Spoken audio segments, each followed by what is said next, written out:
Right. I'm Colombian. I was born here in Colombia. I was born in Barranquilla. Um, I was raised in the States along with my family, and when I was in college there, I started training Jiu Jitsu. Um, but but for the most part, like when I was finishing with college, I was always my mindset was always to come back to Colombia and do my own Mm. thing here in Colombia. So that's what I did for the most part. I came back to Colombia, and I've always been an alliance guy. Like alliance has always been like my roots. I'm very proud of my roots. I had the alliance logo tattooed on my ribs. You know, like I'm proud of it. But nowadays I manage a different academy, Affinity Studios. But my lineage is 100% Alianza. So I started with Mr. Jacare in Corinna, but the lineage is Jacare from Jacare, Fabio Gurgel Soluso, Mm. and from Soluso, Juan Miguel Iturralde, and Juan Miguel Iturralde is the one who gave me my Oh, black belt. okay. Yeah, so I mean, it's kind of curious that you did this podcast thing talking about the jiu-jitsu in Ecuador and how Hmm. much Ecuador, like outside of Brazil and South America, Ecuador is a power hub in jiu-jitsu, and it's true. In Ecuador, there's really good jiu-jitsu, really legit top level guys, not just like teaching but competing. And Hmm. I'm fortunate enough to say that my mestre is Juan Miguel Iturralde, one of the three Iturralde brothers. So it's Okay. Juami, it's Leo, and it's Sinistro. And everybody Hmm. knows Sinistro. Yeah, it was pretty cool to just find that, uh, you know, because my buddy June's the one I did the talk with Yeah. for just coming out of Ecuador. I mean, I was like, man, who's in Ecuador? Then like, oh, of course I knew like Sinistro and then like Soluso. So like as far as Colombia, or yeah, Colombia, like who were the like big black belts there? Right.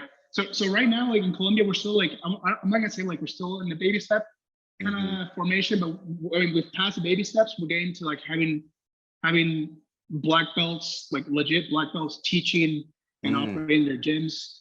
And but we still haven't gotten to the point of like Ecuador when Ecuador Yeah. right now has like top level competitors that are traveling the world or live in the states and are Hmm. making a living from jiu-jitsu. Um, for example, Roberto Jimenez is one of the top guys. Sinistro and Johnny Tama.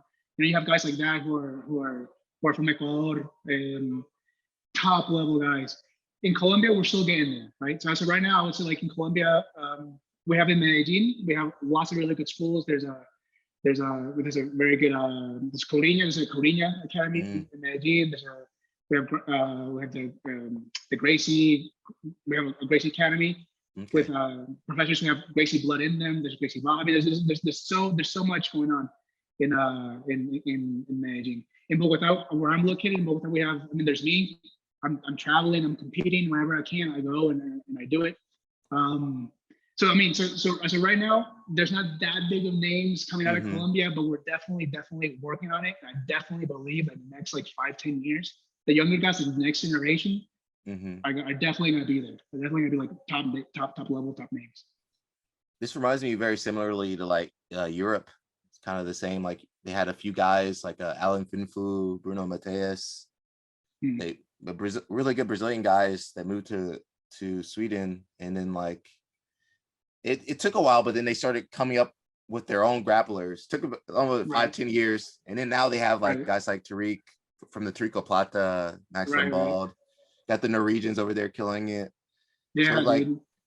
at their 5-10 years, and then you can always you start developing those students, and I'm not saying just ship them off to a different country, but you can have them cross train at like some of the top gyms and then bring them back. Yeah. And I that's mean, like I do that. You know, yeah. I go like whenever I can do a camp. And I mean, if I'm given the if I have the privilege of going to like fight sports, for example, I've done two training camps for fight sports in Mm. Miami. Or if I can go training in Korea, LA, I'll definitely go do that. So definitely, like my mentality as a professor in my academy is doors open. Mm. If you have something to hide, like if you're not proud of what you do, like if you're like in the shadows, like if you close your doors, it's because you don't want your students to like to see the truth about how much you don't know jiu-jitsu. But if you have confidence in what you do, you open the doors and you say go to a different academy and bring me back what you learned, and then we'll Hmm. work together and I'll learn from you. You know what I'm saying? Like so yeah. So if I do it, I can't. Yeah, he Of can't course, I not. want everybody else to do it. You know. Just be careful. Don't let the big school steal your students, because that's the thing where they're like, oh man, Right. this prodigy he came out of nowhere, Colombia. He's never been taught before, and like like scoop those kids up. Yeah, well, I'll make sure they get the tattoo of my academy name or something. Oh, no. There's a rapper that did that pretty recently. He had his like entourage. So he's like, all right, got to get your tattoo of me on like on you if you want to Oh, stay. Jesus, that's a big commitment to one dude. Hmm. Who are the up and coming